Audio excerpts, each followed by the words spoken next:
Budgeting, I believe, becomes more important the higher income you are. Yeah, I think a big misconception is higher income means more organized, and I think oftentimes we find it almost is the exact opposite. The justification process that we see high income, high cash flow families, it's dangerous. All that matters in a financial plan is, did you enjoy your life and did you set yourself up for long-term, midterm, and short-term financial security? We have the solution to all of this, and it's really simple. It's not budgeting, it's a specific type. I think it actually helps people on both sets of extremes, overspenders, but then the underspenders as well. I call this.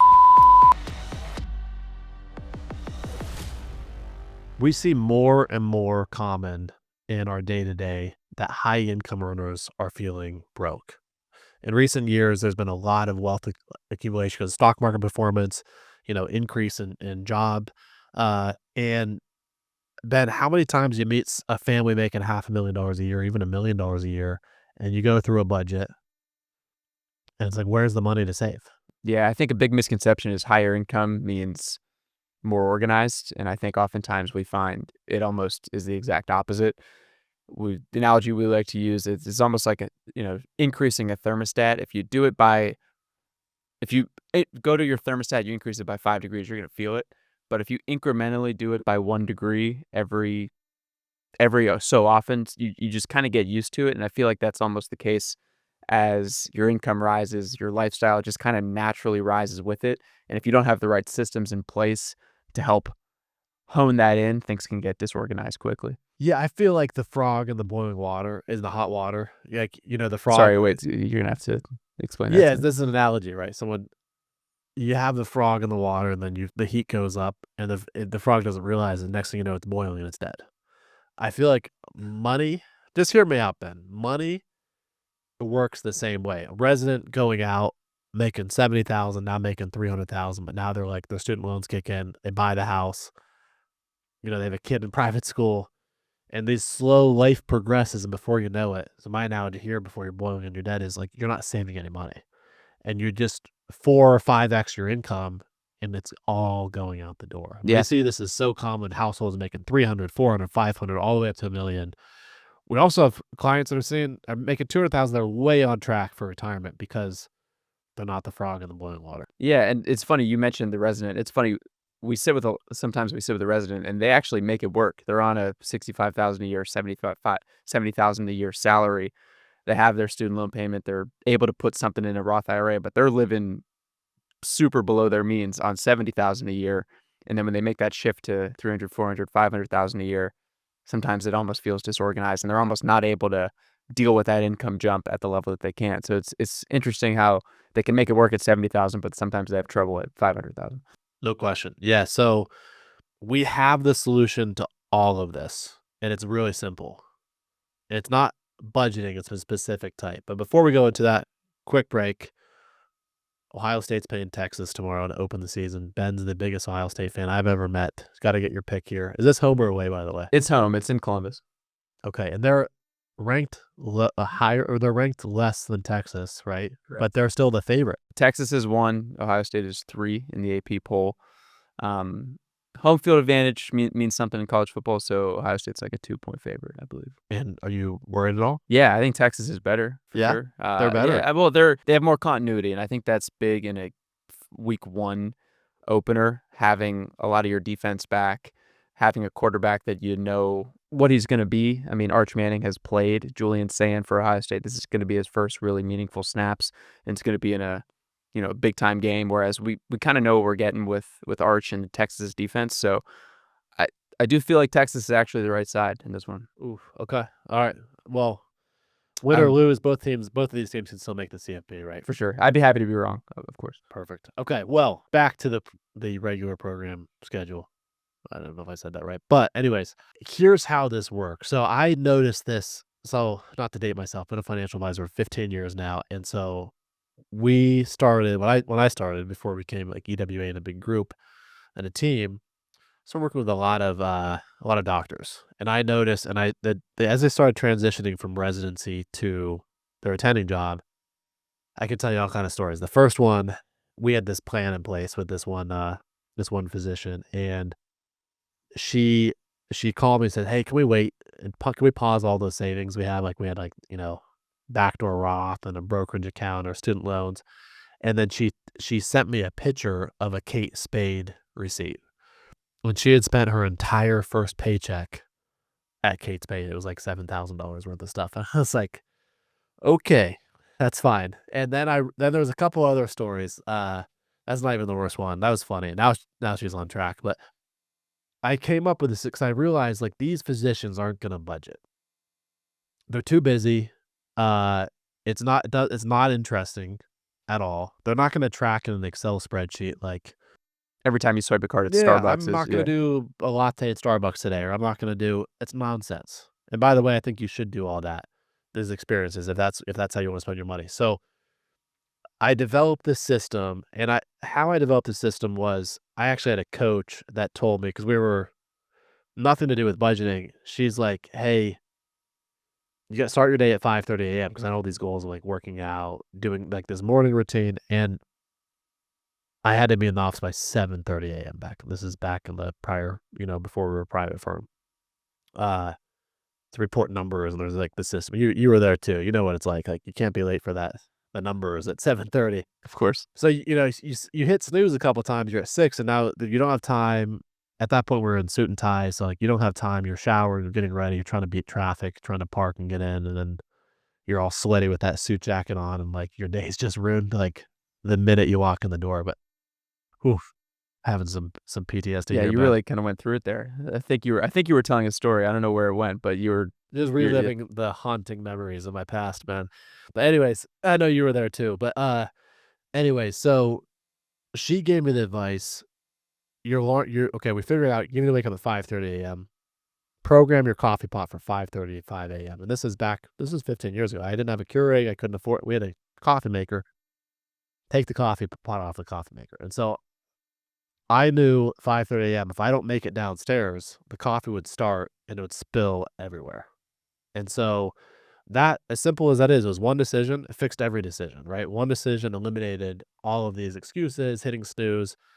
And so I thought, well, why don't we incorporate that into financial planning somehow? And so I call this reverse budgeting. So 15 years ago, I remember with a specific client, um, she was an OB-GYN physician, finishing residency, transitioning out, and she had, $400,000 school loans. She had like $20,000 of credit card debt. And she, by the way, like we hadn't started working together yet. She was kind of ignoring my calls because she was stressed in residency, studying for boards, all this stuff. And she's like, "Matt, I want to get out of school that quickly." And it's like, I'm fine to live the way I was before. Because she was living a little bit above her means as residency. And so we mapped this out and we created, she was one of my first, probably one of the first 10 reverse budgeting uh, clients, we'll say. And so out of her income, I believe her income netted to $12,000 a month. And so what I'd seen before, if we let all this 12,000 come into a checking account, next thing you know, you're swiping, your mortgage payment, your student loans, you're living paycheck to paycheck like that. Sure. So when we mapped this out and we wanted to have that same coffee pot analogy, we'll reset the tone from day one and then automate the thing. So we mapped it out where I believe 9,000 was going into a fixed account. And that fixed account was all stuff we knew had to go out. So this is fixed bills and fixed savings. So this was, she bought a townhouse, so she could have afforded a much bigger, a bank would have approved her for twice the amount of house. I believe that was $2,500 a month. Her student loans, we wanted to pay off in record time. So like 5 years. So we set a automatic payment. I think it was $4,000 a month. And then we used bonuses to pay those down because she was going to have a big RVU bonus. And then we had savings at the time that was $2,000 a month. This is by the way, she was netting 12 after maxing on her 401k. So the $2,000 a month went into a brokerage account, and from there, we used part of that to max out a backdoor Roth every year. The rest of that we started accumulating, and then we had some basic like a car payment and utility bills. So that made up the 9,000, and she knew that was in a separate checking account. And she actually went to her HR department and said, "I want the first 9,000 going over here." And she knew mentally that's off the table. Yeah, because all of those bills are basically on auto pay. They're all auto pay. You just The savings get drafted automatically to, at that point it was a different company, but Fidelity. This plan with the same client's still in place, and she's on great track. But she's gonna be financial. She's out of debt. She's out of debt in 5 years. She's on track to be financial independent by 55, and she didn't graduate out of residency until she was, like, late 30s. So but the 3,000 a month was sent to a totally separate checking account. So if you think about the decision fatigue, you're stressed out. Should I order food tonight? Can I afford Starbucks? All she had to focus on in her financial life was the $1,500 of pay she's paid twice a month, or the 3,000 a month that's going to this account. And I told her, listen, this is your meant to be spent account. The 9,000 on it, you forget about that. We know it's going in, it's going out. The 3,000, um, we spend it. And so there were some tight months, so she'd expend it like 4 days before her next paycheck, and then she'd call me, "What do I do?" I'm and because I encourage her for the first 6 months of this, let's put the credit card away. Don't close the credit card. Let's just try this like debit card. By the way, obviously I recommend credit cards, are more protected. But I think for the money temperature system, the coffee pot, getting up in the morning without hitting snooze, this is how you train yourself. And so there was a couple mess ups. So the brokerage account, thank God we had that. Some of it was invested in the market. Some of it was for the backdoor Roth. The rest of it we kept in the money market for these little slippages that happened. And so, we'd send her 1,000 or 2,000 throughout the way.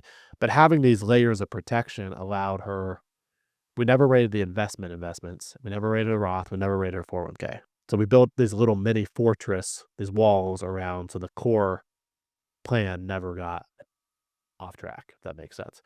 That's just a simple high level view and a success story on how the reverse budgeting system works. But instead of like, I see people, yeah, what did you say? Like when you meet like a engineer, not to pick on engineers, and they have like the last 10 years of every dollar they've spent, then like, what do you think? Like, do you think that's a good use of time? No, I think the problem with that is they almost view it as like, look how good I am at financial planning because I can track every expense that went out over the last 5 years. But that doesn't mean anything if the plan's not aligned to like your goals, if you don't have it clearly written out, if you're not defining what you actually want to do with all those savings and all that tracking. But the reverse budgeting, I think it actually helps people on both sets of extremes. So you have, let's say the overspenders. So you mentioned the example, one person, but I think this is actually even better for couples because too often if this system isn't in place and everything flows into one account and there's spending here, there's spending there, too often I see just a lot of finger pointing. Well, you spent that this month and so that made the Disaster. credit card bill higher, but then I didn't spend anything, so now I want to spend this. And it's just a lot of finger pointing and a lot of stress. So this system really gives you the guardrails in place to spend what you can spend on a monthly basis in order to keep your plan on track, all the savings you had mentioned, keeping the bills paid, so on and so forth.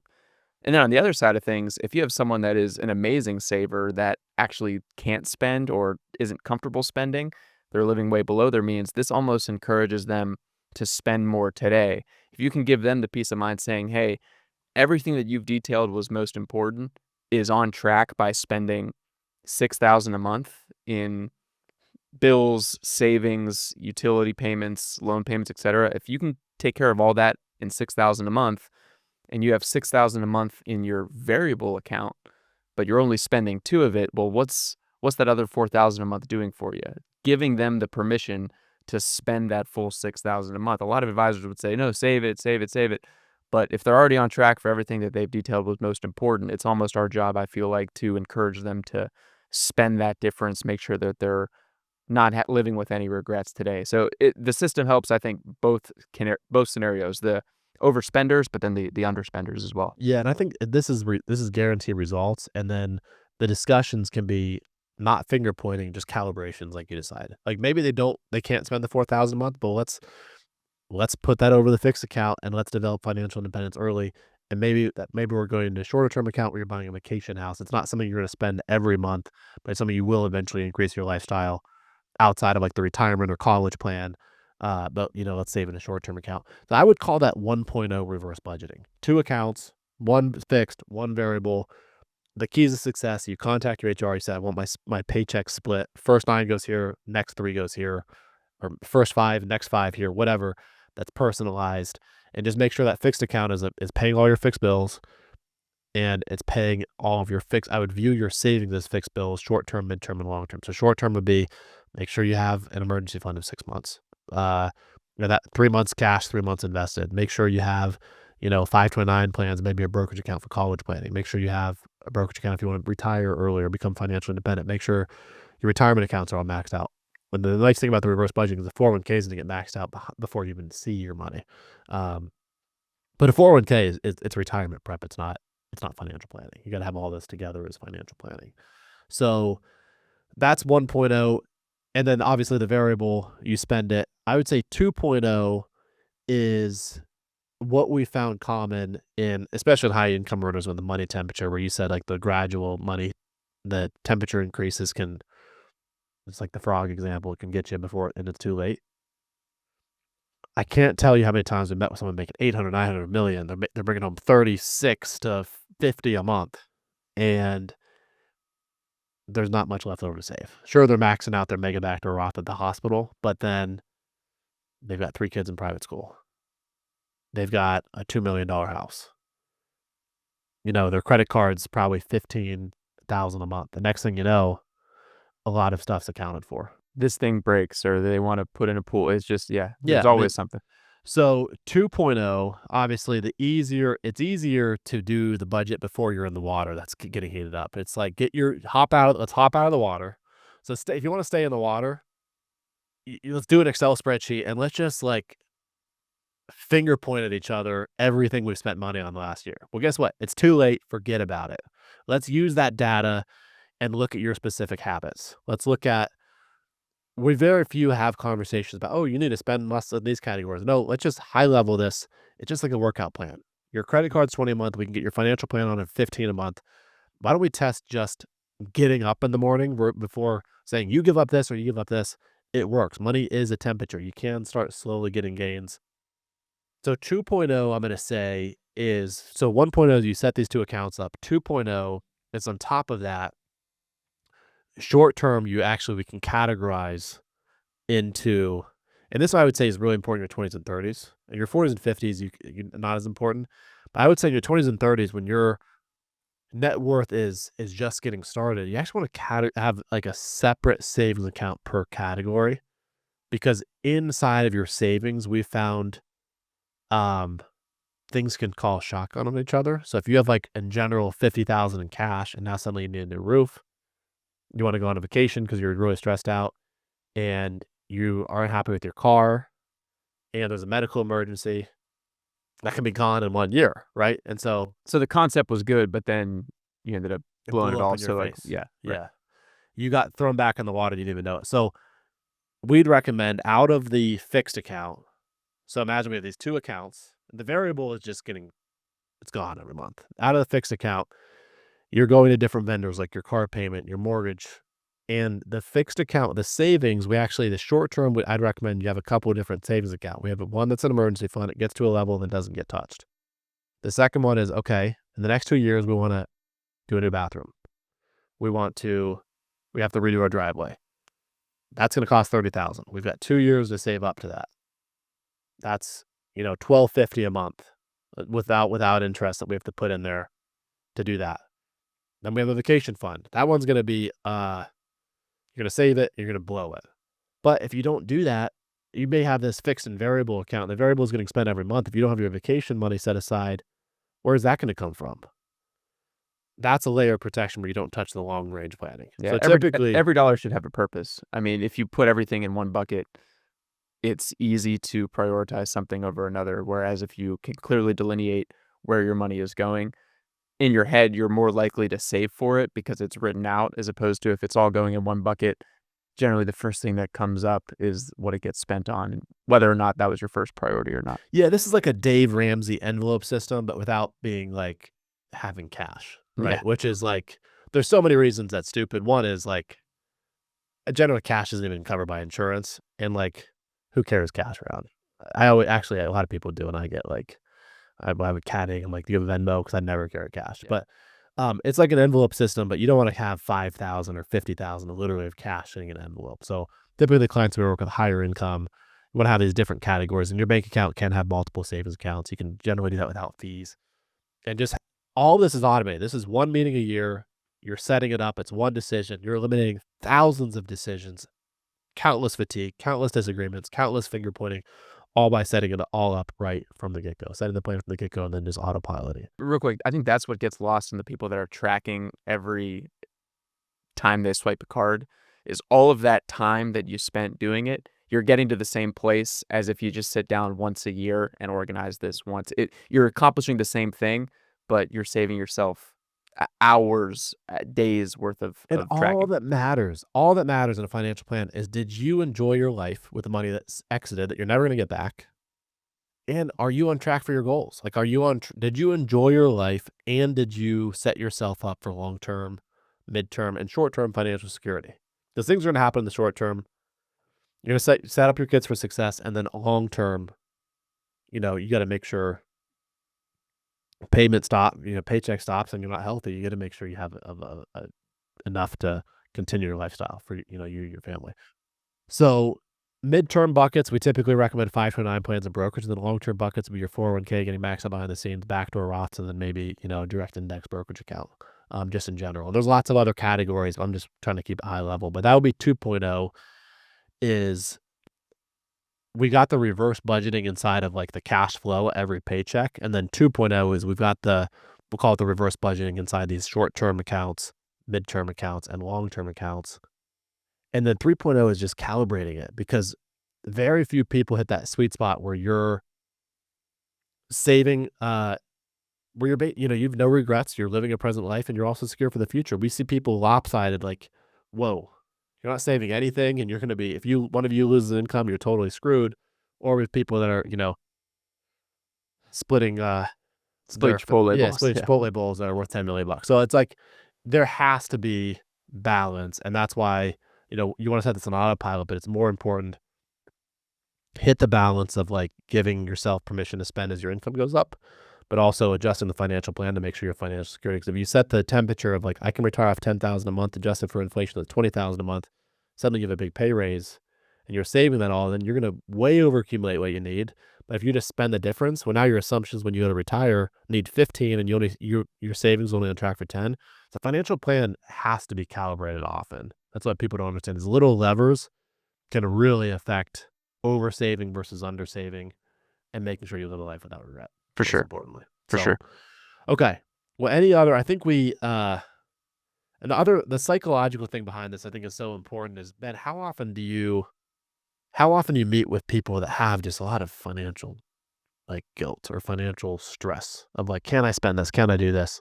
All the time. And this system, it eliminates a lot of those problems. It's people don't know how much they can spend on this, if something is too expensive, if they're saving enough, if they're not saving enough, if their housing payments too much, if it's not enough, like what's their range. This really helps organize all of that, because if you can give someone the peace of mind of saying, hey, and if you're an EWA client, you're familiar with this, because every budget is split into two. There's fixed expenses and variable expenses. And every meeting we go over, have your fixed expenses change? Did your property taxes get reassessed? How's your mortgage payment? Making sure that number is what it is from a expenses and savings standpoint, so that we can then calibrate how much we can realistically be spending on a month-to-month basis. So from a peace of mind standpoint, it's almost the analogy of like the guardrail analogy with the kids in the fence. Like, if you can give someone that space to explore, then they can feel like they can spend it without having to worry, man, am I spending too much? Is this enough? Blah, blah, blah. Because they know in the back of their head that, hey, everything else has already been taken care of. If you don't have that system in place, it's hard to tell if you're spending too much or spending too little. No question. I think this is so important too, because like budgeting, I believe, becomes more important the higher income you are. And you hear me out on this, because some people are going, okay, if you make $100,000 a year, that's a great living, by the way. It's way above the national average. Generally speaking, like you have to be careful. Like you can't live in $1 million house. You have to be, generally you are careful, and you've got your kind of ducks in line. Where the sloppiness occurs when you're that neurosurgeon making $1 million a year. Like, and then suddenly it's like you and your spouse are like, oh, yeah, we can afford this, we can afford that. And suddenly you have all your money's gone. You see this countless times. The executive who makes a $500,000 base, $500,000 bonus, cash bonus, and $500,000 of stock. I can't tell you how many times they're in the absolute cash crunch because the whole year they're justified. Maybe that person's clearing 25 a month, right after their 401k, all the saving. Like, oh, we'll take care of the savings when the bonus comes. The bonus comes, and now suddenly they're wiping out credit card debt. Maybe they The house needs improved. yeah, maybe they had RSUs that Well, vested, but they didn't sell, and they have a surprise tax bill because they well, weren't. that's the biggest one. Yeah, Right. So the $500,000 of RSUs, they invest 3 years later. The stock price is higher. You pay taxes on that value. When they initially, vest, you can withhold, I think, 24% in most companies, but they're in a 37% bracket. So 13%, if that's now worth $1 million, that's a $130,000 tax bill. We see this all the time. Where does that money come from? Well, you can't touch your 401k. You could take a $50,000 loan. Oh, you're making $1.5 million a year. You're talking about taking a 401k loan out? What? Like, this is why reverse budgeting is so important. You have to plan off that $500,000. And that bonus, let's pay taxes on a third of it, let's save a third of it, and then let's spend a third of it. But, the justification process that we see high income, high cash flow families, it's dangerous. I mean, that's where I would say the sweet spot for reverse budgeting, because they're also low on time and they need that forced accountability. They need to save time. They need to have that decision fatigue off the plate, and having both spouses understand that. They're like, what do you mean we can't afford this? It makes $1.5 million a year. Well, not exactly. Yes, on paper, but here's how the cash flow works. So, um, every client that we've had on a reverse budgeting system, I can tell you that definitely have given us the feedback. They've, I can't say eliminated stress, but they've eliminated a lot of financial stress, and their financial plans, I'd say, are probably, in the top 1 percentile of results given, okay, here's their income versus the results of what their net worth is on paper. I mean, this is like steroids injected into a financial plan. If you want to do one thing, set it up, but you got to set up the 2.0 and the 3.0 and the ongoing calibration. It can do wonders, the automatic systems over time into your financial plan. But Ben, any closing thoughts? no, I think just work with a team that helps you implement this, because I think a lot of advisors would say, oh, save every dollar, everything that you're accumulating, save. You know, we have a lot of clients that are looking back, or not necessarily a lot of clients, but people, I know there are people that save every dollar that they earn. They don't take that trip in their 30s and 40s. They have all the money in the world in their 60s, and they look back and say, man, I regret. I wish I had taken that trip, or I wish I'd spent more time with my kids when they were in the house. I don't see them as much, and my health isn't as good. I can't take the trip. I have all this money. I can't even spend it. So work with a team that is encouraging this balancing system, because a lot of advisors would say, well, you need to save because we're working for retirement. But if you save all this money and then you don't end up spending it, then you could have some regrets. So I think a system like this really helps put into perspective what you're saving for, and helps organize things so that you can spend with a lot of peace of mind. And I think just peace of mind is what we're working to help clients achieve. No question. Well, thanks for joining us, and look forward to catching everyone next week.